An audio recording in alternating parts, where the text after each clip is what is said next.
Story time audio ബുക്സിലേക്ക് എല്ലാവർക്കും സ്വാഗതം. സുധാകർ മംഗളോദി എഴുതിയ നോവൽ ചുറ്റുവിളക്ക് ആരംഭിക്കുന്നു. അധ്യായം 1. നിഴലും വെളിച്ചവും ഇണചേർന്ന് കിടക്കുന്ന കരിങ്കൽ പടവുകൾ കയറി അവൾ മുകളിലെത്തി. ആലിലകളുടെ മർമ്മരത്തെ ഭേദിച്ച് ഇടയ്ക്കിടെ താളം. ദീപാരാധനയ്ക്ക് നട അടച്ചിട്ടുണ്ടാവും. നട തുറക്കും മുമ്പേ എത്താനായി. കല്ലുകൾ ഇളകിയ പ്രദക്ഷിണ വഴിയിലൂടെ അവൾ തിടുക്കത്തിൽ നടന്നു. അപ്പോൾ പിന്നിൽ വിളിയുയർന്നു. ദേവേ! പരിചിത സ്വരം. അവൾ തിരിഞ്ഞു നിന്നു. ആൽത്തറയുടെ മുന്നിൽ നിന്നും പതുക്കെ നീങ്ങി വരുന്ന നിഴൽ. ആലിവിളക്കിലെ തിരി അണഞ്ഞുവെങ്കിലും അവൾക്ക് ആ ആളെ മനസ്സിലായി. അവളുടെ മുഖം അരുണാഭമായത് വളരുന്ന ഇരുളിൽ അയാൾ അറിഞ്ഞില്ല. പുളിയിലക്കര നേരിയതിൻ്റെ തുമ്പിൽ തെരുപ്പിടിച്ച് അവൾ മുഖം താഴ്ത്തി നിന്നു. അയാൾ അടുത്തെത്തി. ഇന്ന് ഞാൻ പോകും, ഇന്ന് രാത്രി. ഒരാഴ്ച കൂടി കഴിയുമെന്നല്ലേ മുമ്പ് പറഞ്ഞിരുന്നത്? അവൾ ചോദിച്ചു. പെട്ടെന്ന് ചെല്ലാൻ കമ്പി വന്നു. അവധി ചുരുക്കി. ഓഫീസിൽ ഒത്തിരി അത്യാവശ്യ ജോലികളുണ്ട്, പോയേ പറ്റൂ. അവൾ മറുപടി പറയാതെ നിന്നു. ഇനി എന്നാ വരികയെന്നറിയില്ല. അതിനിടയിൽ അയാളുടെ ശബ്ദം വിറച്ചു.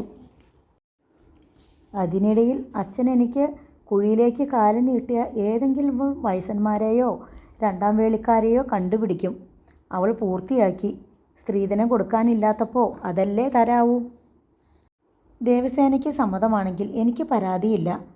എൻ്റെ സമ്മതത്തെക്കുറിച്ചല്ല, എനിക്കുണ്ടാകാവുന്ന വിധിയെക്കുറിച്ചാണ് പറഞ്ഞത്. വിധിയെ തോൽപ്പിക്കാൻ കരുത്ത് തോന്നുന്നുവെങ്കിൽ ഇന്ന് തന്നെ എൻ്റെ കൂടെ പോന്നോളൂ. അതു പറയാനാണ് ഞാനിപ്പോൾ ഇവിടെ വന്ന് കാത്തു നിന്നത്. വരുമെന്നറിയാവുന്നത് കൊണ്ടാണ് നേരം വൈകിട്ട് ഓടിയെത്തിയത്.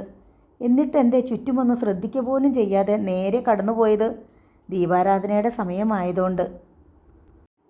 അപ്പോൾ ഓട്ടുമണികളുടെ കിലുക്കത്തോടെ നട തുറന്ന ശബ്ദം കേട്ടു. ശംഖുനാദവും ഉറക്കെയുള്ള നാമജപവും. എന്നിട്ടും അവൾ നിന്നിടത്തു നിന്നും അനങ്ങിയില്ല. അയാളും. മകരസന്ധ്യയുടെ കുളിരിൽ അവർ സ്വയം നഷ്ടപ്പെട്ടവരായി. പറയൂ, എന്താ തീരുമാനം? രാത്രി 10 മണിക്ക് ശേഷം പടിപ്പുരയ്ക്കപ്പുറത്ത് ഞാൻ വന്ന് കാത്തു നിൽക്കട്ടെ? 11-നുള്ള തീവണ്ടിക്ക് നമുക്ക് പോകാം. അവൾ ശബ്ദിച്ചില്ല. ദേവ വരില്ലേ? വരും. അവളുടെ സ്വരം പൊടുന്നനെ കരുത്താർജിച്ചു. എന്നാൽ തൊഴുതു വന്നോളൂ. ഞാൻ തൊഴുതിറങ്ങിയതാണ്. അയാൾ പുറത്തേക്ക് നടന്നു. ഒരു നിമിഷം കൂടി അവൾ നിന്നിടത്ത് നിന്നു. പിന്നെ ബന്ധപ്പെട്ട് അകത്തേക്ക് നടന്നു. ക്ഷേത്രത്തിൽ നിന്നും മടങ്ങിയെത്തിയതോടെ അവളുടെ സകല ചൊടിയും കെട്ടു. ഒന്നിനും ഇനി നേരമില്ല. അത്യാവശ്യ വസ്ത്രങ്ങളെങ്കിലും പൊതിഞ്ഞെടുക്കണം. എങ്ങനെ? അനുജത്തിമാർ ശ്രദ്ധിക്കില്ലേ? പ്രത്യേകിച്ചും വിഷ്ണുപ്രിയ. അവൾക്കാണ് കുറുമ്പ് ഏറെ. എന്തു കണ്ടാലും അതിനൊക്കെ കടന്ന അർത്ഥങ്ങൾ കൽപ്പിക്കും. 2 വയസ്സിൻ്റെ എളുപ്പമുണ്ട്. കാര്യങ്ങൾ തിരിച്ചറിയാൻ തന്നേക്കാൾ സമർത്ഥ. ഉണ്ണിമായ ജന്മന അന്ധയാണ്. പിന്നെയുള്ളത് മഹാലക്ഷ്മിയും തുളസിയുമാണ്. അവർ അമ്മയോടൊപ്പം അകായിലാണ് കിടപ്പ്. ഭയക്കേണ്ടത് വിഷ്ണുവിനെ മാത്രമാണ്. അവൾക്ക് 4 ചുറ്റും കണ്ണാണ്. വേണ്ട, ഒന്നും എടുക്കേണ്ട. ഉടുവസ്ത്രത്തോടെ ഇറങ്ങാം. അവൾ തീരുമാനിച്ചു. എല്ലാവർക്കും അത്യാവശ്യത്തിനുള്ള ഉടുതുണികളേയുള്ളൂ. തൻ്റേതുകൂടി അനുജത്തിമാർക്ക് ഉപയോഗിക്കാമല്ലോ. പക്ഷേ രാത്രിയിൽ എങ്ങനെ പുറത്തു കിടക്കും? പ്രത്യേകിച്ചും 10 മണിയാകുമ്പോൾ. വടക്കിനിയിലാണ് കിടപ്പ്. കൂടെ വിഷ്ണുപ്രിയയും ഉണ്ണിമായിയും. ഒരേ ആട്ടുകട്ടിലിൽ മുട്ടിയുരുമി. പ്രായമായ പെൺകിടാങ്ങൾ 3 ഒന്നിച്ചു കിടന്നാൽ മതി എന്ന അമ്മയുടെ നിർദ്ദേശത്തെ മാനിച്ചാണ്. ഇല്ലെങ്കിൽ വിഷ്ണുവിന് ഒറ്റയ്ക്ക് കിടക്കുന്നതാണ് പ്രിയം. ഉറക്കത്തിൽ ആരും ശരീരത്തെ മുട്ടുന്നത് അവൾക്കിഷ്ടമല്ല. എല്ലാ കാര്യങ്ങൾക്കുമുണ്ട് അവൾക്ക് അത്തരം ശാഠ്യങ്ങൾ. ഉണ്ണി പാവമാണ്. പായ കണ്ടാലുടൻ ഉറങ്ങും. അക്കാര്യത്തിലും ഭയക്കേണ്ടത് വിഷ്ണുവിനെ തന്നെ. 10 കഴിഞ്ഞാലും ഉറങ്ങില്ല. പഠിക്കാനുണ്ടാവും. അല്ലെങ്കിൽ വായനശാലയിൽ നിന്നുള്ള പുസ്തകങ്ങൾ കരണ്ട് തിന്ന് നേരം പുലർത്തും. എന്താ ഒരു പോംവഴി എന്ന് ദേവ തിരിച്ചും മറിച്ചും ചിന്തിച്ചു. 11എങ്കിലും ആയിട്ടേ പുറപ്പെടാൻ പറ്റുള്ളൂവെന്ന് ദേവദാസിനോട് പറയാമായിരുന്നു എന്ന് അവൾക്ക് തോന്നി. എന്തേ ഏട്ടത്തി, പന്തം കണ്ട പെരിഞ്ചാഴിയുടെ കൂട്ട് വിഷ്ണുവിൻ്റെ വകയാണ്. ദേവസേന മിണ്ടിയില്ല. പരിഭ്രമം കാട്ടിയാൽ അതുമതി വിഷ്ണു കൂടുതൽ ജാഗരൂകയാവാൻ. ദേവദാസുമായുള്ള അടുപ്പം അവൾക്കറിയാം. അതിൽ പ്രതിഷേധവുമുണ്ട്. എല്ലാം തുറന്നു പറയാമെന്ന് നനച്ചാൽ അതോടെ പദ്ധതി തകരും. 5 പെൺകുട്ടികളിൽ മൂത്തവൾ ഒരു അന്യജാതിക്കാരൻ്റെ കൂടെ, അതും താണജാതിക്കാരൻ്റെ കൂടെ ഒളിച്ചോടിയാൽ അതിൻ്റെ ഭവിഷ്യത്തും അവൾക്ക് കൂടി അനുഭവിക്കേണ്ടതാണ്. സത്യത്തിൽ എല്ലാവരെയും വിട്ടുപോകുന്നതിലുമുണ്ട് സങ്കടം. പോകാതിരുന്നാൽ ഈ പഴയ ഇടിഞ്ഞു തകർന്ന എട്ടുകെട്ടിൽ കിടന്ന് ജീർണിക്കാം. അല്ലെങ്കിൽ മനസ്സിന് പൊരുത്തമില്ലാത്ത ഏതെങ്കിലും പുരുഷൻ്റെ ശയ്യോപകരണമാകാം. ആ ചിന്ത അവളുടെ അസ്വസ്ഥത വളർത്തി.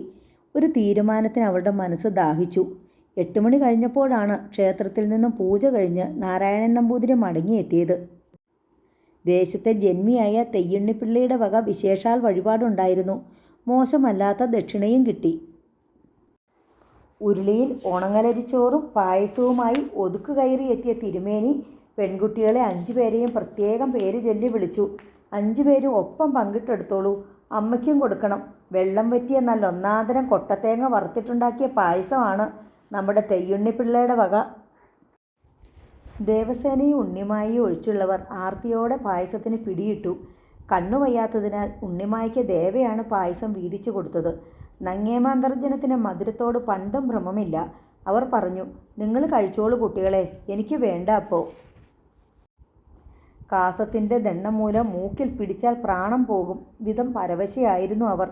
അവരുടെ ക്ഷീണിച്ച ശരീരവും കുഴിയിലാണ്ട കണ്ണുകളും തളർന്ന നടത്തിയും കാണുമ്പോൾ തിരുമേനിയുടെ ഇടനെഞ്ച് വിങ്ങും.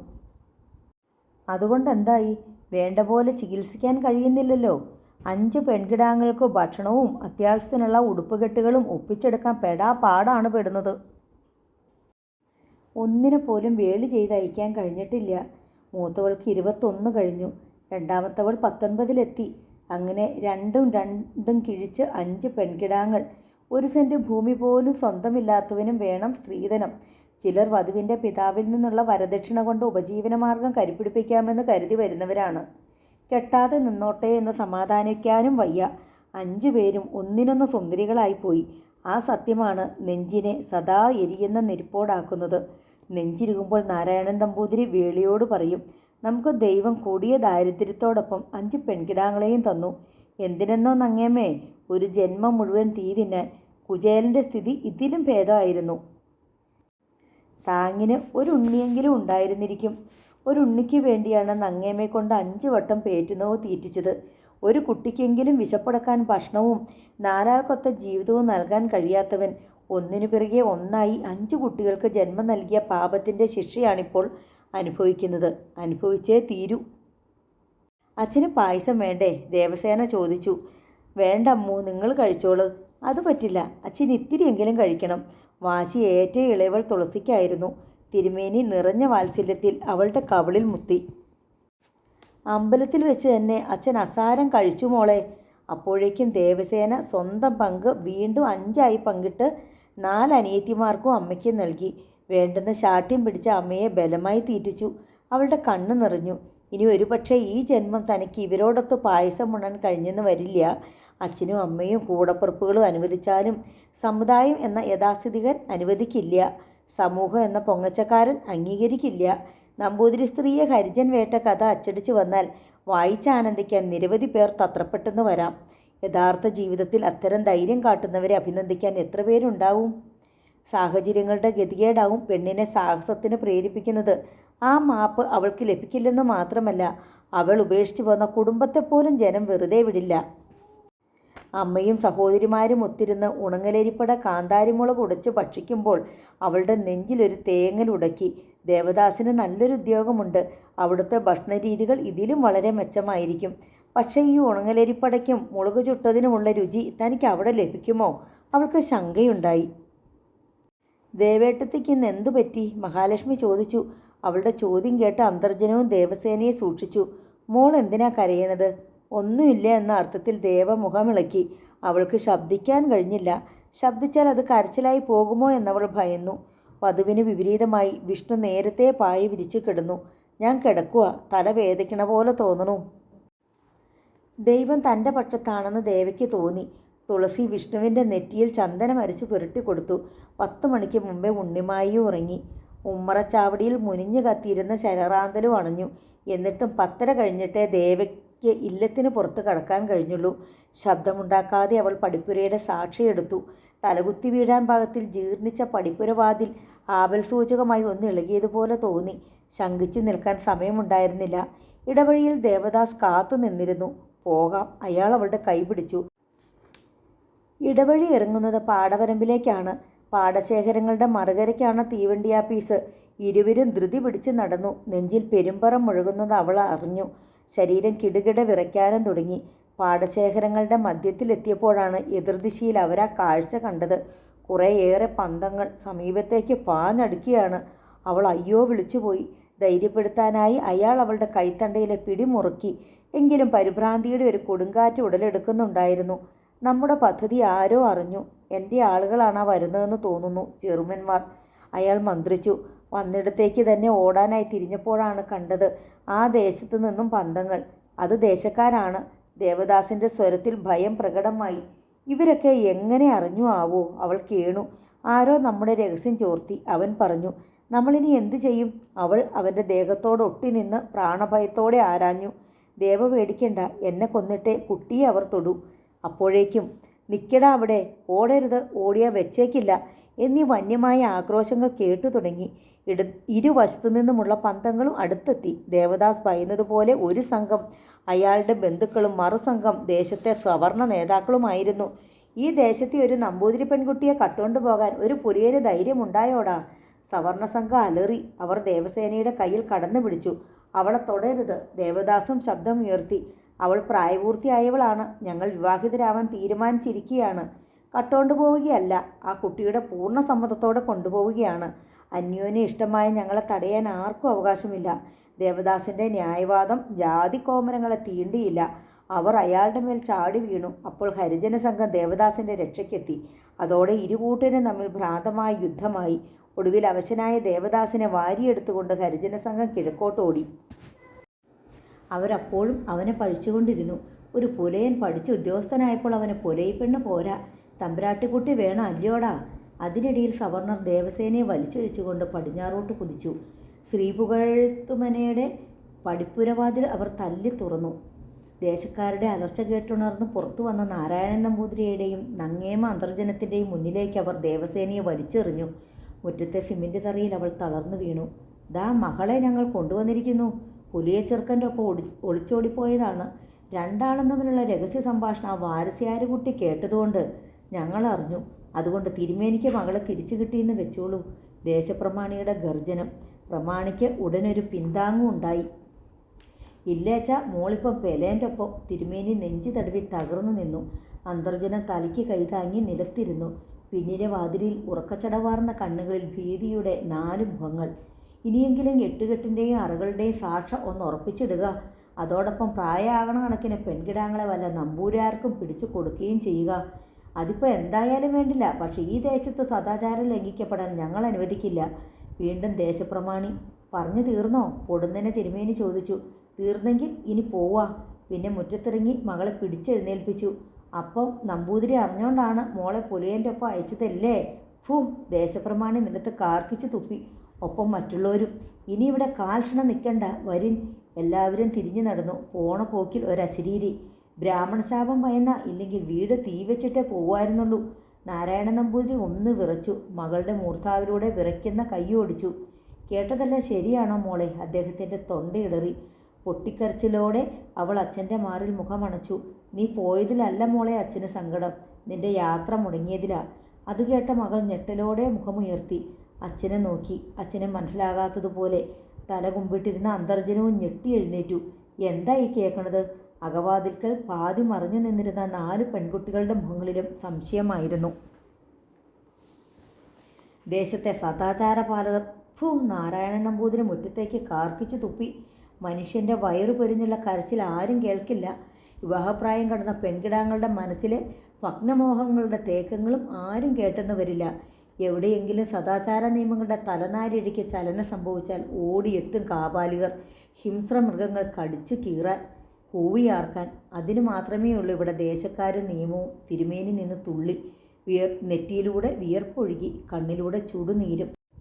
ക്ഷേത്രത്തിൽ വന്ന് ദൈവത്തെ പ്രീണിപ്പിക്കാൻ ആളുണ്ട്, ദേവസ്വം മോഷ്ടിക്കാനുമുണ്ട് ആൾക്കാർ. അതിനൊന്നും ചോദ്യമില്ല. പക്ഷേ അമ്പലക്കെട്ടുകൾക്കുള്ളിൽ തളച്ചിടപ്പെട്ടു പോയ കുറേ സാധു മനുഷ്യരുണ്ടിവിടെ. അമ്പലവാസികൾ. അവറ്റുകളുടെ ദുഃഖം കാണാനോ കേൾക്കാനോ ആരുമില്ല. അവർക്ക് സംഘടനകളുമില്ല. ദൈവമാണെങ്കിലോ പരീക്ഷിക്കാനാവും. ദുഃഖം മാത്രമാണ് വാരിക്കോരി തരിക. ധാർമ്മികരോഷം നട തുറന്നൊഴുക്കി ക്രമേണ തിരുമേനി ശാന്തനായി. മോളകത്തേക്ക് പോയിക്കൊള്ളൂ. നീ തെറ്റ് ചെയ്തെന്ന് അച്ഛൻ പറയുന്നില്ല. മകളെ മെല്ലെ അകത്തേക്ക് തള്ളി തിരുമേനി കിടപ്പുമുറിയിലേക്ക് പോയി. എന്നിട്ടും ചലിക്കാനാവാതെ 6 നിഴലുകൾ ഉമ്മറക്കോലായിൽ തരിച്ചു നിന്നു. അമ്മയും 5 പെൺമക്കളും. പുലർച്ചെ അപ്പുപെൺതാടിയായി ആ വാർത്ത ഗ്രാമത്തിലൂടെ പറന്നു നടന്നു. ശ്രീപുകഴയത്തെ ദേവസേന കുഞ്ഞാത്തോൽ മനയ്ക്കലെ അടിയാനായ ചോതിയുടെ ചെറുമകനോടൊപ്പം ഒളിച്ചോടാൻ പോയി പരാജയപ്പെട്ട കഥ കുളിക്കടവിലൂടെ, ക്ഷേത്ര വളപ്പിലൂടെ, ചായക്കടയിലൂടെ, ബാർബർ ഷോപ്പിലൂടെ, അങ്ങാടിയിലൂടെ ആ അപ്പൂപ്പന്താടി പറന്നു കളിച്ചു. പ്രഭാതപൂജ കഴിഞ്ഞ് ക്ഷേത്രത്തിൽ നിന്നിറങ്ങിയ നാരായണൻ നമ്പൂതിരി നേരെ പോയത് ചോതിയെ കാണാനാണ്. ശകാരിക്കാനല്ല, പരിഭവിക്കാനല്ല. ഏതായാലും മോൾ അവൻ്റെ ഒപ്പം പുറപ്പെട്ടു. അവന് ധൈര്യമുണ്ടെങ്കിൽ തനിക്കും ധൈര്യമുണ്ടെന്ന് പറയാൻ. അവളുടെ കൈ പിടിച്ച് പുലിയ ചെറുക്കൻ്റെ കയ്യിൽ കൊടുക്കാൻ. എതിർക്കാർ വരുന്നവർ വരട്ടെ, ഇല്ലത്തിന് തീ വയ്ക്കാൻ ആശിക്കുന്നവർ അതും നിറവേറ്റട്ടെ. വിവാഹപ്രായം എത്തിയ 4-5 പെൺകിടാങ്ങളുള്ള പരമദരിദ്രനായ ഒരു അച്ഛൻ്റെ നെഞ്ചിലെ തീ അവർ കാണുന്നില്ല. ആ തീയോട് കിടപിടിക്കാൻ അവരുടെ പന്തങ്ങളിലെ തീയ്ക്ക് കഴിയില്ല. എന്തും വരട്ടെ. ശാന്തി മുടക്കുമായിരിക്കും, ഭ്രഷ്ട് കൽപ്പിക്കുമായിരിക്കും. സാരമില്ല. പുലിയൻ്റെ കൂടെ ഒളിച്ചു പുറപ്പെട്ട പെണ്ണെന്ന പേരായി. ഇനി മാനമായി ഒരു നമ്പൂരാര് വന്ന് ചോദിക്കില്ല. പക്ഷെ ചോദ്യം കണ്ടപ്പോഴാണ് അറിഞ്ഞത് ദേവദാസ് പുലരും മുമ്പേ സ്ഥലം വിട്ടു. എല്ലാവരും ചേർന്ന് പറഞ്ഞു വിട്ടതാണ് ജീവൻ രക്ഷിക്കാൻ. അവരുടെ കൊച്ചു വീട് മാടമല്ല, അതൊരു നല്ല വീടായി പരിഷ്കരിച്ചിട്ടുണ്ടവർ. ഉമ്മറത്തിണ്ണയിലിരുന്ന ചോദിയെ അല്ലാതെ മറ്റാരെയും അവിടെ കണ്ടില്ല. പൊന്നു തമ്പുരാനെ, അടിയങ്ങളെ വലയ്ക്കല്ലേ. അവന് പഠിപ്പുള്ളൊരു പൊലൈപ്പെണ്ണിനെ കിട്ടും. അടിയൻ്റെ പ്രാർത്ഥന കൊല്ലിക്കരുത്. ചോദിയുടെ ദീനമായ അപേക്ഷ. തിരുമേനി മടങ്ങിപ്പോന്നു. അവളെ പുലിയർക്കും വേണ്ട, തൻ്റെ മകളെ ആർക്കും വേണ്ട. അവൾ സ്വന്തം ജന്മം തുലച്ചു. ഇല്ലത്തെത്തിയ അദ്ദേഹം മകളെ പിടിച്ചു വലിച്ച് മുറ്റത്തിട്ട് തലങ്ങും വിലങ്ങും അടിച്ച് സങ്കടം തീർക്കുകയായിരുന്നു. പ്രതിഷേധമില്ലാതെ, ശബ്ദമില്ലാതെ, കണ്ണുനീരില്ലാതെ അവളെല്ലാം സഹിച്ചു. അവൾ പശ്ചാത്തപിക്കുന്നോ? തിരുമേനി ശങ്കിച്ചു. ശിക്ഷ നിർത്തി. അമ്മ മകളെ പിടിച്ചകത്തേക്ക് കൊണ്ടുപോയി. അമ്പലത്തിൽ നിന്ന് കൊണ്ടുവന്ന പടച്ചോറ് പോലും അടച്ചു വെച്ച് എല്ലാവരും പട്ടിണിയിരുന്നു. അന്യോന്യം ഉരിയാടിയില്ല. കാറ്റുപോലും ഇല്ലത്തുലഞ്ഞില്ല. അമ്മയും 4 പെൺമക്കളും അകത്തളത്തിൽ വെറും നിലത്ത് കിടന്നു. മൂത്ത മകൾ ഒറ്റയ്ക്ക് നടുമുറ്റത്തെ പൊളിഞ്ഞടർന്ന തിണ്ണയിൽ തൂണുചാരിയിരുന്നു. അച്ഛനണയാത്ത കനലിൽ നെഞ്ചിൽ പേറി അസ്വസ്ഥനായി കോലായിലൂടെ തെക്കുവടക്ക് നടന്നു. ആശ്വാസവാക്കുമായി ഒരാളെ വന്നുള്ളൂ, നാണുനായർ. ഇല്ലത്തെ പഴയ ആനക്കാരൻ. ആന ചത്തു. ആനക്കാരൻ തൊഴിൽ നിർത്തി. എന്നിട്ടും ആ പഴയ സ്നേഹം മാത്രം പൊലിഞ്ഞില്ല. ബാക്കി ഒരു ഗ്രാമം മുഴുവൻ ശ്രീപുകഴത്തില്ലത്തെ ഒഴിച്ചു നിർത്തി. നാണുനായർ ഉമ്മറമുറ്റത്ത് വന്നു നിന്നു, ഉരിയാടാതെ. അയാളെ കണ്ടിട്ട് തിരുമേനിയെ ശബ്ദിച്ചില്ല.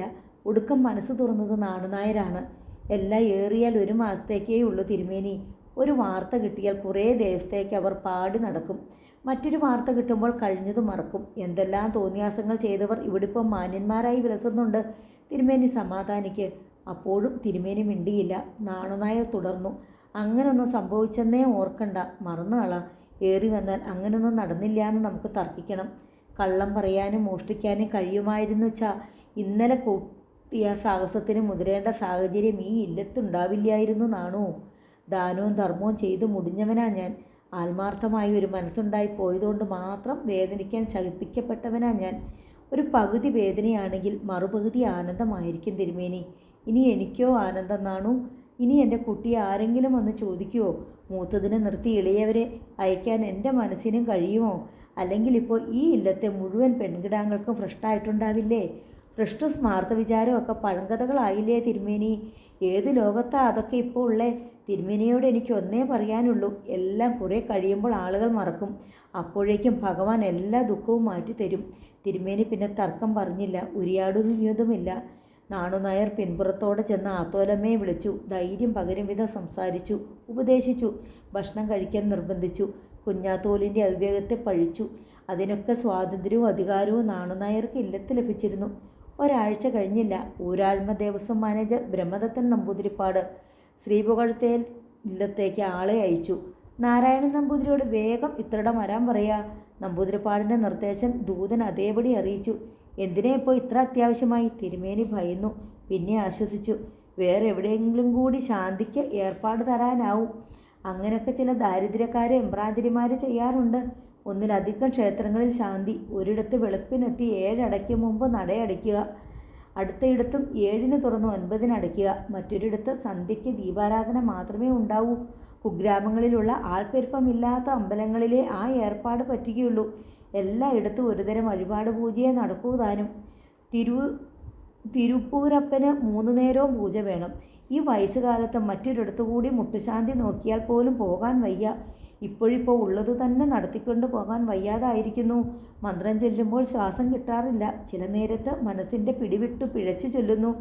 തിരുപ്പൂരപ്പൻ ഉഗ്രമൂർത്തിയാണ്. പിഴവരുത്തിയാൽ ഇല്ലം കുളം തോണ്ടും. മറ്റൊരാളെ പകരമേൽപ്പിക്കാനുമില്ല. ചെറുപ്പക്കാർക്ക് ശാന്തിക്ക് പോകാൻ താല്പര്യമില്ല. പോയാൽ തന്നെ അതുകൊണ്ട് ഭാവി സുരക്ഷിതമാക്കാൻ കഴിയില്ല. നടവരവ് ഏറെയുള്ള ഏതെങ്കിലും ക്ഷേത്രത്തിലെ തന്ത്രിയോ തന്ത്രിമുഖ്യനോ ആവാൻ കഴിഞ്ഞാൽ അതൊരു രക്ഷയാണ്. പക്ഷേ അതിന് മന്ത്രവും തന്ത്രവും മാത്രം അറിഞ്ഞതുകൊണ്ടായില്ല. കൈക്കൂലി, ശുപാർശ, സേവ, കുതികാൽവെട്ട് തുടങ്ങി 108 തന്ത്രങ്ങൾ പയറ്റണം. ശാന്തി നിർത്തിയാൽ കുട്ടികൾ പട്ടിണിയാവും. അകത്തുള്ളവർക്ക് എന്നും ധീരമാണ്. സ്വന്തം മരുന്നുകൾ മുട്ടിയാലും കുട്ടികളുടെ പഠിപ്പ് മുടങ്ങരുതെന്നേയുള്ളൂ നങ്ങമ്മയ്ക്ക്.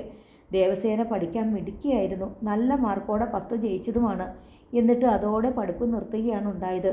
തന്നേക്കാൾ സമർത്ഥയായ അനുജത്തി വിഷ്ണുപ്രിയയ്ക്ക് വേണ്ടി വഴിമാറിയതാണ്. വിഷ്ണു BA എഴുതിയിരിക്കുകയാണ്. ക്ലാസ് കിട്ടാതിരിക്കില്ല. അവൾക്കൊരു ജോലി തരപ്പെട്ടാൽ കുടുംബം രക്ഷപ്പെടും. അതുവരെ എങ്കിലും ശാന്തി തുടർന്നേ പറ്റൂ. ഉണ്ണിമായ പാവം ഇല്ലത്തിൻ്റെ മുറ്റം കടന്നിട്ടില്ല. അവൾ എന്നും തൻ്റെ മൗനവേദനയായിരിക്കും. നീണ്ടു അതിമനോഹരമായ ആ കണ്ണുകൾക്ക് കാഴ്ചയില്ലെന്ന് പറഞ്ഞാൽ ആരും എളുപ്പം വിശ്വസിക്കില്ല. അത്രയ്ക്ക് സ്ത്രീത്വമാണ് ആ മുഖത്ത്. മഹാലക്ഷ്മി മരമണ്ടൂസാണ്. ഓരോ ക്ലാസ്സിൽ ഈ 2 വർഷത്തെ പരിചയം. തുളസി പക്ഷേ മിടുക്കിയാണ്. പഠിപ്പിൽ വിഷ്ണുവിനേക്കാളും മുന്നിലെത്തുക അവളായിരിക്കും. എല്ലാറ്റിനെയും ഒന്ന് കണ്ണു തെളിച്ചും വിടും വരെ നെഞ്ചും കൂട്ടിൽ ജീവൻ പിടിച്ചു നിർത്താൻ കഴിഞ്ഞാൽ മതിയായിരുന്നു. ചിന്തകളുടെ കുത്തൊഴുക്കിൽ വേച്ചും പിടിച്ചും തിരുമേനി മാനേജറുടെ ഇല്ലത്തേക്ക് നടന്നു. അവിടേക്ക് ബസ്സുണ്ട്. അതിനുള്ള ചില്ലറയാണില്ലാത്തത്. ഉച്ചപൂജ കഴിഞ്ഞിറങ്ങി പൊരുവെയിലിൽ നടക്കാൻ തുടങ്ങിയതാണ്. വയ്യ, നന്നേ കിതയ്ക്കുന്നുണ്ട്. നാവ് അരളുന്നു. അല്പം വെള്ളം കുടിച്ചാൽ കൊള്ളാമെന്നുണ്ട്. അടുത്തെങ്ങും ബ്രാഹ്മണ ഗൃഹങ്ങളില്ല. നമ്പൂതിരിപ്പാടിൻ്റെ ഇല്ലത്തെത്തുമ്പോൾ അസാര സംഭാരം വാങ്ങി കുടിക്കാമെന്നാശിച്ചു കാല് നീട്ടിവെച്ചു. തിരുമേനി ചെല്ലുമ്പോൾ ബ്രഹ്മദത്തൻ നമ്പൂതിരിപ്പാടിൻ്റെ ഇല്ലത്ത് ഊണ് സമയം. ഊണ് കഴിഞ്ഞ് മാനേജർ പല്ലിടകുത്തി പൂമുഖത്തെ ചാരുകസേരയിൽ വിശ്രമിക്കുകയാണ്. അല്പം കൂടി കഴിഞ്ഞിരുന്നെങ്കിൽ ഉച്ചയുറക്കത്തിന് അകായിലേക്ക് പോയി കഴിഞ്ഞേനെ. പിന്നെ എന്തുണ്ട് നാരായണ നമ്പൂതിരി വിശേഷങ്ങൾ? ഉടവയർ കുലുക്കി ചിരിച്ച് രസിച്ചുകൊണ്ടാണ് ചോദ്യം. അത്യാവശ്യമായി കാണണമെന്ന് പറഞ്ഞു എന്നറിഞ്ഞു. ആട്ടെ, ഊണ് കഴിഞ്ഞിട്ടാണോ പുറപ്പെട്ടത്? വീണ്ടും ചോദ്യം. ലോഹ്യത്തിൻ്റെ മാർദ്ദവമൊന്നും അതിലില്ല. അതെ, തിരുമേനി മനഃപൂർവ്വം ഒരു കള്ളം തൊടുത്തു. വയറെരിയുന്നുണ്ട്, ദാഹം കലശലായിരിക്കുന്നു. എന്നിട്ടും നമ്പൂതിരിപ്പാട് വിളിപ്പിച്ച വിവരം എന്തെന്നറിയാതെ ഒന്നും ആവശ്യപ്പെടാൻ ധൈര്യം വന്നില്ല. നാരായണൻ്റെ മൂത്ത കിടാവിന് എത്രയായി വയസ്സ്? ചോദ്യം അവിടെ എത്തിയപ്പോൾ വിളിപ്പിച്ച കാര്യം തിരുമേനിക്ക് വ്യക്തമായി. അതോടെ ദാഹവും വിശപ്പും കെട്ടു. എന്നിട്ടും മറുപടി പറഞ്ഞു, 21. അതുവോ, അത്ഭുതം. അപ്പോൾ വേളിപ്രായം കഴിഞ്ഞൂലോ ഇല്ലേ? ഉവ്. തിരുമേനിയുടെ ശബ്ദം തൊണ്ടയിൽ കുരുങ്ങിപ്പോയി. ആ കിടാവ് ഏതോ ചെറുമൻ്റെ ഓടിപ്പോയിന്നോ ദേശക്കാർ ചെന്ന് പിടിച്ചുകൊണ്ട് വന്നെന്നൊക്കെ കേട്ടു. നേരോ? തിരുമേനി മൗനം ഭജിച്ചു കളഞ്ഞു. ആ പെൺകിടാവ് ഇപ്പോഴും ഇല്ലത്ത് തന്നെ ഉണ്ടോ? അപ്പോഴും മറുപടി പറയാൻ തിരുമേനിയുടെ നാവ് അനങ്ങിയില്ല. ശാന്തി ചെയ്യുന്നത് ഊരാഴ്മ ദേവസ്വമക ക്ഷേത്രത്തിലാണ്. മാനേജർ വിചാരിച്ചാൽ അത് നിർത്തലാക്കാം. ദേവസേന എന്ന ധിക്കാരി മകളെ മറക്കാം. പക്ഷേ രോഗിണിയായ നങ്ങേമിയെയും ഒരു തെറ്റും ചെയ്യാത്ത ബാക്കി 4 പെൺകിടാങ്ങളെയും മറക്കുന്നതെങ്ങനെ? ഭ്രഷ്ടും സ്മാർത്ഥ വിചാരമൊക്കെ നിർത്തലായതോടെ നമ്പൂതിരിമാർക്ക് എന്തുമാകാമെന്നായിരിക്കണു. ചെറുമക്കടാത്തൻ്റെ കൈ വീഴുന്ന പെൺകിടാവിനെ പിടിച്ചുകൊണ്ട് ചെന്ന ദേശക്കാരെ നമ്പൂതിരി അധിക്ഷേപിച്ച് അയച്ചു എന്നാണ് കേട്ടത്. എന്താ അതിൻ്റെ കഥ? അപ്പോൾ നമ്പൂതിരി അറിഞ്ഞുകൊണ്ടാണോ മകളെ ചെറുമൻ്റെ ഒപ്പം അയച്ചത്? അതെ, അറിഞ്ഞുകൊണ്ട് തന്നെയാണ്. തിരുമേനി ശബ്ദിച്ചു. നമ്പൂതിരിപ്പാടിനെ തന്നെ തറച്ചു നോക്കിക്കൊണ്ട് കരളുറപ്പോടെ നിന്നു. ശ്രീപുകഴയത്ത് നാരായണൻ തെറ്റ് ചെയ്തിട്ടില്ല. അതുകൊണ്ട് തലകുനിക്കാനും തീരുമാനിച്ചിട്ടില്ല. ആ ഉറപ്പ് കണ്ണിൽ. ഓഹോ! നമ്പൂതിരിപ്പാടിൻ്റെ സ്വരം വല്ലാതെ വിറച്ചു. മെയിൽ പൂണൂലും ഇല്ലത്ത് വ്യഭിചാരം. ഇപ്പോഴും അവിടുത്തെ ആളുകൾ തൻ്റെ കയ്യിൽ നിന്ന് തീർത്ഥവും പ്രസാദം വാങ്ങണുണ്ടോ? ഞാനങ്ങ് ഒഴിയാ, വേറെ ശാന്തിക്കാരനെ വെച്ചോളൂ. അത്രയുമേ തിരുമേനി പറഞ്ഞുള്ളൂ. ഉള്ളിൽ പലതും തിളച്ചു പൊന്നുന്നുണ്ട്. അയാൾ വേഗം തിരിഞ്ഞു നടന്നു. പെരുവഴിയിലൂടെ വിയർത്തൊലിച്ച് നടന്നു. ദേഹമോ വിശപ്പോ അറിയാതെ നെഞ്ചിനുള്ളിൽ ആരോടൊക്കെയോ ഉള്ള രോഷമാണ്. ജന്മം നൽകിയ മാതാപിതാക്കളോട്, വിധിയോട്, ദൈവത്തോട്, വേളിയോടും കുട്ടികളോടും പോലും. ദിവസങ്ങൾ കഴിഞ്ഞിട്ടും പകരം ശാന്തിക്കാരൻ വന്നില്ല. അതുകൊണ്ട് നാരായണൻ നമ്പൂതിരി ശാന്തിയിൽ നിന്ന് പിരിഞ്ഞതുമില്ല. വിവരം തിരക്കാനായി ബ്രഹ്മദത്തൻ നമ്പൂതിരിപ്പാട് എത്തിയില്ല. ഉണ്ടായ കോളിളക്കം കെട്ടടങ്ങിയതുപോലെ. ഒരു ദിവസം ഇല്ലത്ത് നാണുനായരെത്തി. അടിയനൊരു നല്ല കാര്യവുമായി വന്നതാ. എനിക്കോ നാണു നല്ലത്? തിരുമേനിക്ക് അത്ഭുതം. അത്രയ്ക്കങ്ങ് നിരാശപ്പെടരുത്. ആട്ടെ, എന്താ കാര്യം? നമ്മുടെ കുഞ്ഞാത്തോലിനൊരു വേളിക്കാരിയാണ്. തിരുമേനിയുടെ മുഖം മങ്ങി. നാണുനായർ പക്ഷെ നിരാശനായില്ല. കിഴവിനും 2ാം കെട്ടൊന്നുമല്ല, ചെറു ബാല്യക്കാരനാ. 10 പഠിച്ചതുവാ. ജോലിയൊന്നുമില്ല. ഇല്ലത്ത് ഇച്ചിരി അശിഷ്ടതയുണ്ട്, പിന്നെ ഒരു കാലിന് ലേശം എന്തുണ്ട്, പക്ഷെ സ്ത്രീധനം വേണ്ട. ഇപ്പം സ്ഥിതി മോശമാണെങ്കിലും പണ്ട് കേളുകേട്ട മനയായിരുന്നു. ആയിക്കോട്ടെ, ഒന്നും ഒരു കുറവായി ഞാൻ കാണുന്നില്ല. പക്ഷേ എൻ്റെ മകൾ കേൾപ്പിച്ച കേളി അവരറിഞ്ഞില്ലേന്നാണു. അറിഞ്ഞുകൊണ്ട് തന്നെയാണ് ആലോചന വന്നിരിക്കണമെന്ന് കരുതിക്കോളൂ. തിരുമേനി വിസ്മയത്തിൽ നാണുനായരെ നോക്കി. എന്താന്നാണ് ഈ പറയണത്? സത്യം, പയ്യനുമുണ്ടല്ലോ ഒരു കുറവ്, കാലിൻ്റെ. അത് നമ്മളങ്ങ് കണ്ണടയ്ക്കണം. പിന്നെ ഏറ്റവും കുറഞ്ഞത് 9-10 പവൻ്റെ പൊന്നിടിയിച്ച് വേണം പറഞ്ഞയക്കാൻ. പൊന്നിൻ്റെ കാര്യത്തിൽ മാത്രമേ ഉള്ളൂ അവർക്കൊരു നിർബന്ധം. അത് മറ്റൊന്നിനുമല്ല താനും. അതെടുത്ത് വേണം ഈ തിരുമേനിയുടെ ഒരേ ഒരു പെങ്ങളെ അയക്കാൻ. ആ വേളിയും നിശ്ചയിച്ചു വെച്ചിരിക്കുക. തിരുമേനിയുടെ ചുണ്ടിലൊരു പുഞ്ചിരി വിരിഞ്ഞു. മഴക്കാറ് കെട്ടിയ വെയിൽ പോലെ. എൻ്റെ അറിവിൽ ഈ ഇല്ലത്ത് ഒരു പണമിട പൊന്നുണ്ട്. അത് നങ്ങമ്മയുടെ കഴുത്തിലെ മഞ്ഞച്ചരലിൽ കോർത്തിരിക്കുന്ന താലിയാണ്. എങ്ങനെയെങ്കിലും പറഞ്ഞത്രം പൊന്നുണ്ടായാൽ കുഞ്ഞാത്തോലിന് സംഭവിച്ച പേരുദോഷം അങ്ങോട്ട് മാറിക്കിട്ടും. താഴെയുള്ള പെൺകിടാങ്ങളുടെ ഭാവി കൂടിയാണ് തെളിയുക. ഇപ്പോൾ തിരുമേനി മറുപടി ഒന്നും പറയണ്ട, ഒന്നാലോചിച്ചാൽ മതി. തിരുമേനി മറുപടി പറഞ്ഞില്ല. ആ മനസ്സിൽ ഒരു നെരിപ്പോടെരിയുകയായിരുന്നു. കുട്ടി ഇത് സമ്മതിക്കണം, നങ്ങേമ അന്തർജനം മകളോട് പറഞ്ഞു. അകത്തളത്തിലെ സിമെൻ്റ് അടർന്ന നിലത്ത് ചടഞ്ഞിരുന്ന് ഗീതാഗോവിന്ദത്തിലെ താളുകൾ മറിക്കുകയാണ് ദിവസേന. അനുജത്തിമാരുടെ ഭാവിയെ കരുതിയെങ്കിലും എതിര് പറയരുത്. പറഞ്ഞാൽ അച്ഛനെ ഇല്ലത്തിന് തീ വയ്ക്കും, തീർച്ച. അദ്ദേഹത്തെ തടയാൻ എനിക്ക് കഴിയില്ല. ഞാൻ സമ്മതിച്ചാൽ തന്നെ പൊന്നിന് എവിടെ പോകും? പൊടുന്നിനെ ദേവസേന ചോദിച്ചു. പൊന്നുണ്ടാവും, ഇല്ലോം വളപ്പും പണയം വെച്ചിട്ടായാലും. അപ്പോൾ പിന്നെ എൻ്റെ അനുജത്തിമാരുടെ ഭാവിയോ? നീ രക്ഷപ്പെട്ടാൽ അവരും രക്ഷപ്പെടും. എന്നെ അയക്കുന്നത് ഇവിടത്തെ പോലെ തന്നെ ദരിദ്രമായ ഒരു ഇല്ലത്തേക്കല്ലേ? വേൾക്കുന്നയാൾ വികലാംഗനും. എൻ്റെ അനുജത്തിമാർക്ക് എന്ത് സഹായം അതുകൊണ്ടുണ്ടാകുമെന്നാണ് അമ്മ പറയുന്നത്? നീ മൂലമുണ്ടായ പേരുദോഷത്തിൽ നിന്നെങ്കിലും അവർക്ക് മോചനം ഉണ്ടാവുമല്ലോ. അവൾ നീട്ടി മൂളി നിരർത്ഥകമായി. പറയ്, കുട്ടി സമ്മതിച്ചോ? എനിക്ക് പകരം വിഷ്ണുവിനെ അയച്ചുകൂടെ? അവൾ പഠിച്ചവളാണ്, എന്നെങ്കിലും ഒരു തൊഴിൽ കിട്ടുമെന്ന് ആശിക്കാലോ. അല്ലെങ്കിൽ തന്നെ നീയല്ലേ മൂത്തത്. ഞാൻ സമ്മതിച്ചു. പക്ഷെ ഇല്ലം പണയപ്പെടുത്തിയിട്ടുള്ള വേളിക്ക് കോപ്പ് കൂട്ടണ്ട, എങ്കിൽ ഞാൻ ചാവും. അവൾ എഴുന്നേറ്റ് പുറത്തേക്ക് പോയി. അന്തർജനം തരിച്ചിരുന്നു. നിമിഷങ്ങൾ കഴിഞ്ഞപ്പോൾ അവർ ചിന്തിച്ചു. കുട്ടി പറഞ്ഞത് നേരല്ലേ? വിറ്റ് ഉടുക്ക 45 സെൻറ്റും അതിൽ കൊള്ളുന്ന 8 കെട്ടും മാത്രമായി അവശേഷിച്ചു. 5 പെൺകിടാങ്ങളെ അയക്കണം. 5ആയി ഭാഗിച്ചാൽ ഒരാൾക്ക് 10 സെൻറ്റ് പോലും തികയില്ല. പിന്നെ വേറെ കുറേ മരിച്ചുവരുകളും ഉരുക്കുത്തു വീണ വിട്ടങ്ങളും ക്ലാവ് പിടിച്ച ഓട്ടുപാത്രങ്ങളും. പവനുണ്ടാക്കാൻ ഇല്ലം പണയപ്പെടുത്തിയാൽ പിന്നീട് ഒരിക്കലും അത് ഒഴിപ്പിക്കാൻ കഴിഞ്ഞെന്ന് വരില്ല. ബാക്കി 4 പെൺകുട്ടികൾ എന്തു ചെയ്യും? വയ്യ, ചിന്തിച്ചാൽ ഭ്രാന്ത് പിടിക്കും. പെട്ടെന്ന് അവരുടെ നെഞ്ച് കളിക്കാൻ തുടങ്ങി. തളർച്ചയോടെ അവർ പായയിൽ കിടന്നു. നെഞ്ച് അതിശക്തമായി കിതച്ചു. കുട്ടിയെ അവർ ദീനമായി വിളിച്ചു. ശബ്ദമുയർന്നില്ല. നെഞ്ച് വിലങ്ങിയിരിക്കുകയാണ്. ഓടി വന്നത് വിഷ്ണുപ്രിയാണ്. എന്താണമ്മേ? ആ ഗുളികയെ അസാരം വെള്ളവും അത്രയും പറഞ്ഞതും വളരെ വിഷമിച്ചാണ്. പെൺകുട്ടി ഓടിപ്പോയി ഗുളികയും ഓട്ടിലോട്ടയിൽ വെള്ളവുമായി എത്തി. അമ്മയെ മെല്ലെ പിടിച്ചെഴുന്നേൽപ്പിച്ച് വായിലേക്ക് ഗുളിക ഇട്ട് കൊടുത്തു. ഗുളിക ഇറങ്ങാൻ വെള്ളവും ഒഴിച്ചു കൊടുത്തു. പിന്നെ പായയിൽ കിടത്തി നെഞ്ച് തടവാൻ തുടങ്ങി. അപ്പോഴേക്കും തപ്പി തടഞ്ഞ ഉണ്ണിമായയും എത്തി. അവളും അമ്മയ്ക്കരികിലിരുന്നു. മഹാലക്ഷ്മിയും തുളസിയും സ്കൂളിലായിരുന്നു. അമ്മയുടെ ദണ്ണം കലഹിച്ചതറിയാതെ ദേവസേന പിൻമുറ്റത്തെ കോവളത്തിൽ ചാരി ഇടവഴിയിലേക്ക് നോക്കി നിന്നു. അവൾ ഓർത്തത് ദേവദാസിനെക്കുറിച്ചാണ്. എന്തു പിണഞ്ഞു ആവോ? ആളുകൾ വല്ലാതെ ഉപദ്രവിച്ചിട്ടുണ്ടാവുമോ? ദേശം വിട്ടോ? അതോ ദേശത്ത് തന്നെയുണ്ടോ ഇനിയും? അതോ എല്ലാം മറന്ന് അതിനാവുമോ? എത്ര യാദൃശ്ചികമായി ഉണ്ടായ ബന്ധമാണ്. ഒന്നിച്ച് പഠിച്ചിട്ടില്ല, ഏറെ പ്രാവശ്യം കണ്ടിട്ട് പോലുമില്ല. ഇല്ലത്തെ പഴയ അടിയാനാണെന്നറിയാം. കുട്ടിക്കാലത്ത് ഓണക്കാഴ്ചയുമായി വന്നിട്ടുണ്ട്. പിന്നെ സന്ധിച്ചത് ക്ഷേത്രത്തിൽ വെച്ചാണ്. വലിയ ഭക്തനാണെന്ന് തോന്നി. നഗരത്തിൽ ഏതോ സർക്കാർ ഓഫീസിൽ ഭേദപ്പെട്ട ജോലിയുണ്ടെന്ന് മനസ്സിലായി. നിറഞ്ഞ ഐശ്വര്യം, വിനയം, കണ്ണിൽ നന്മയുടെ കതിരുകൾ, അതാണ് ആകർഷിച്ചത്. ഇല്ലത്തെ കഷ്ടപ്പാടുകൾ അറിഞ്ഞ് പലപ്പോഴും സഹായഹസ്തം നീട്ടി. ഒരിക്കലും ഒന്നും സ്വീകരിച്ചില്ല. അത് അന്യോന്യം ഉള്ള ബഹുമാനവും അടുപ്പവും വർദ്ധിപ്പിക്കുകയാണ് ചെയ്തത്.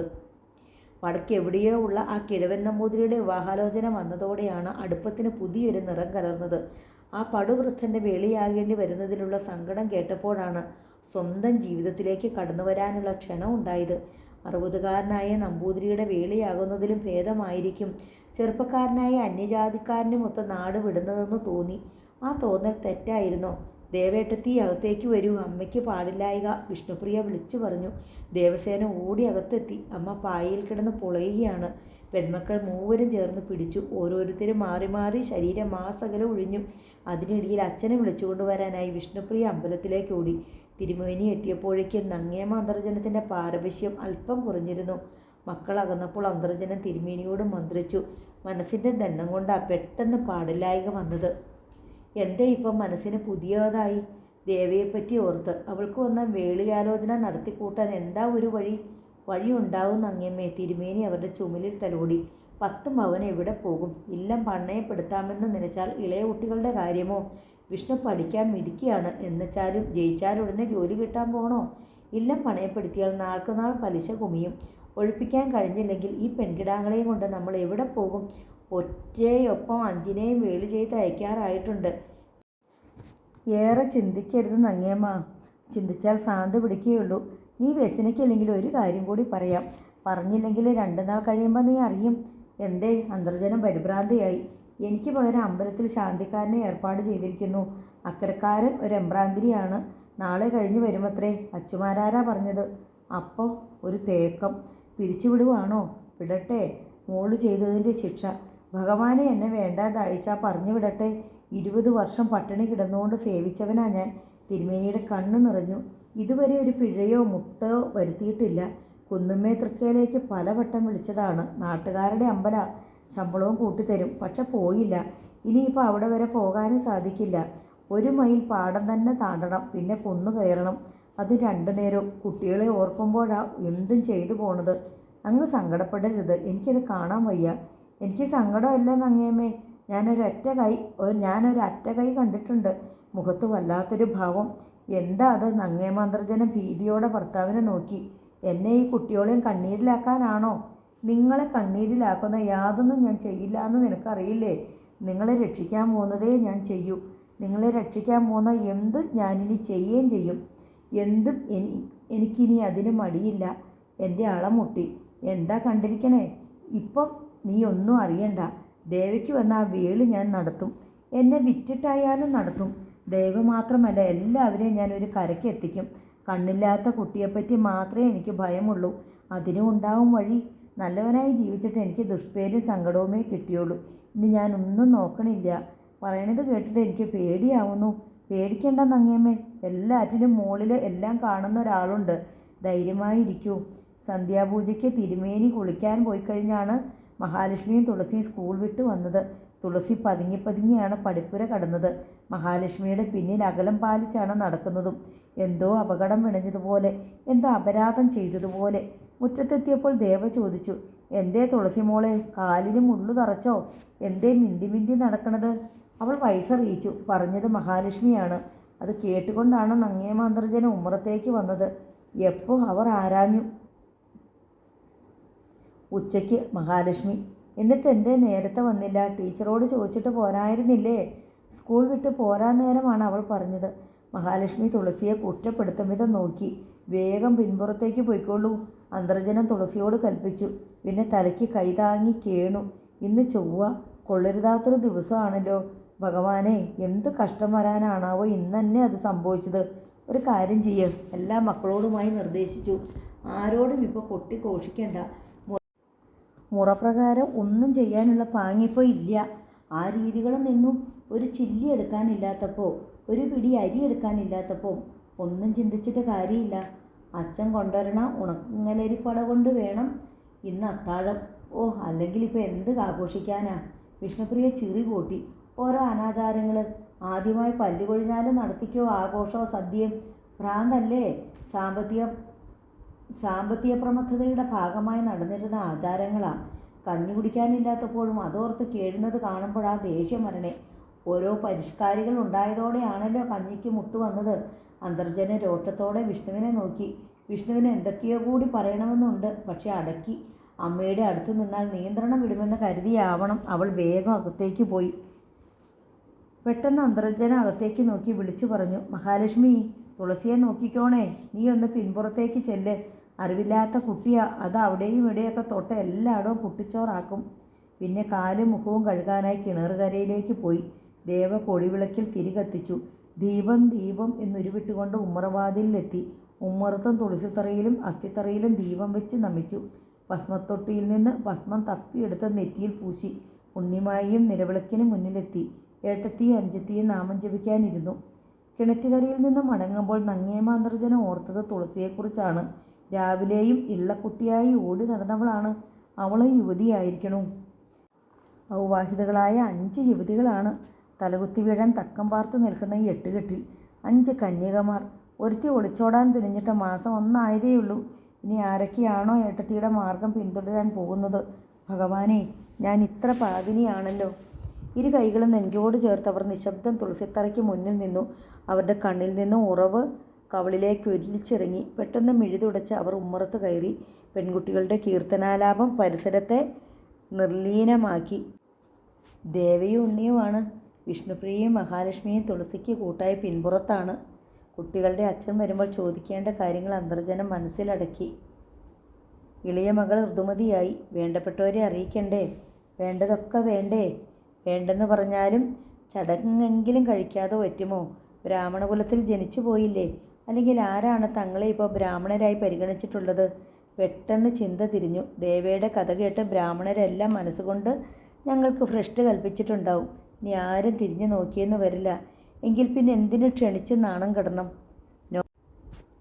വേണ്ട, ഒന്നും വേണ്ട. വിഷ്ണു പറഞ്ഞതാണ് ശരി. പല്ല് കൊഴിഞ്ഞാൽ പോലും ആഘോഷിക്കണ പതിവൊക്കെ നിർത്തുന്നത് തന്നെയാണ് നല്ലത്.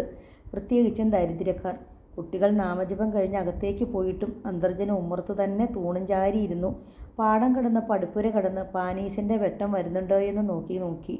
കുറേ നേരം കഴിഞ്ഞപ്പോൾ കണ്ടത് പാടത്തു നിന്നുള്ള പെട്രോൾ മാക്സിൻ്റെ വെളിച്ചമാണ്. ആരാണാവോ ഇപ്പോൾ പെട്രോൾ മാക്സുമായി ഈ വഴി? ക്രമേണ വെളിച്ചത്തിനൊപ്പം ആളുകളുടെ ശബ്ദവും കേട്ടു തുടങ്ങി. അടക്കി പിടിച്ചുള്ള സംസാരം. വെളിച്ചവും ശബ്ദവും പടിപ്പുരവാതിലെത്തിയപ്പോൾ അന്തർജനം അകത്തേക്ക് നോക്കി ഉറക്കെ വിളിച്ചു. കുട്ടികളെ! ഒപ്പം പരിഭ്രമത്തോടെ ചാടി എഴുന്നേറ്റു. അവരുടെ നെഞ്ചിൽ ആപത്മണി മുഴങ്ങി. പെട്രോൾ മാക്സിൻ്റെ വെളിച്ചത്തിൽ അവർ കണ്ടു. ആരൊക്കെയോ ചേർന്ന് ഒരാളെ എടുത്തുകൊണ്ടുവരുന്നു. നെഞ്ചിൽ തീയാളി. തലയ്ക്കുള്ളിൽ ഒരു സ്ഫോടനം. തുളസി ഒഴിച്ചുള്ള കുട്ടികൾ ഉമ്മറത്തെത്തി. ക്രമേണ എല്ലാവരും അറിഞ്ഞു. എടുത്തുകൊണ്ട് വന്നത് അവരുടെ അച്ഛനെയാണ്.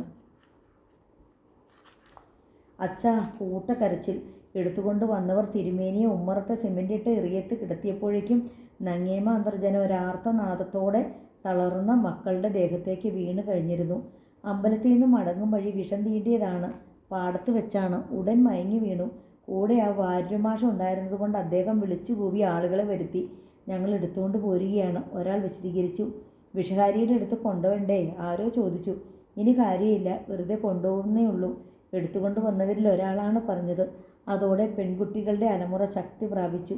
ഉണ്ണിമായിയും മഹാലക്ഷ്മിയും അച്ഛൻ്റെ വിറങ്ങലിച്ച ദേഹത്ത് വീണാണ് കരയുന്നത്. കണ്ണില്ലെങ്കിലും ഉണ്ണിക്ക് എല്ലാം മനസ്സിലായി. അച്ഛൻ പോയി. ദേവ അഞ്ചത്തിമാരെ പിടിച്ചു മാറ്റാൻ ശ്രമിക്കുന്നു. വിഷ്ണു ബോധഹീനിയായി മടിയിൽ കിടക്കുന്ന അമ്മയെ നോക്കി നെഞ്ചിൽ തല്ലിക്കരഞ്ഞു. തിരുമേനിയുടെ കയ്യിലൊരു തുണിക്കിഴിയുണ്ടല്ലോ, അതെടുത്തു മാറ്റൂ, ഉണക്കച്ചോറാവും. കരച്ചിൽ കേട്ട് ഓടിയെത്തിയ ഒരു അയൽക്കാരൻ നിർദ്ദേശിച്ചു.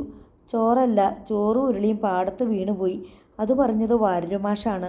അപ്പോൾ ആ അയൽക്കാരൻ തന്നെ തിരുമേനിയുടെ വിറങ്ങലിച്ച കയ്യിൽ നിന്ന് ആ തുണിക്കിഴി ബലമായി അഴിച്ചെടുത്തു. തോർത്തുമുണ്ട് മടക്കി കെട്ടിയുണ്ടാക്കിയ ആ കിഴി എല്ലാവരും കാണെ അയാൾ തുറന്നു. ആ അമ്മയും അവരുടെ മക്കളും അല്ലാത്തവരും എല്ലാം ആ കിഴിക്കുള്ളിലെ രഹസ്യം കണ്ടു. എല്ലാവരും നടുങ്ങി വിസ്മയാധീനരായി അന്യോന്യം നോക്കി. പക്ഷെ ആരും ഒരക്ഷരം ഉരിയാടിയില്ല. കിഴിക്കുള്ളിൽ സൂക്ഷിച്ചിരുന്നത് തിരുപ്പൂരെ ഭഗവാന്റെ തിരുവാഭരണമായിരുന്നു. നോവൽ നാളെ തുടരും.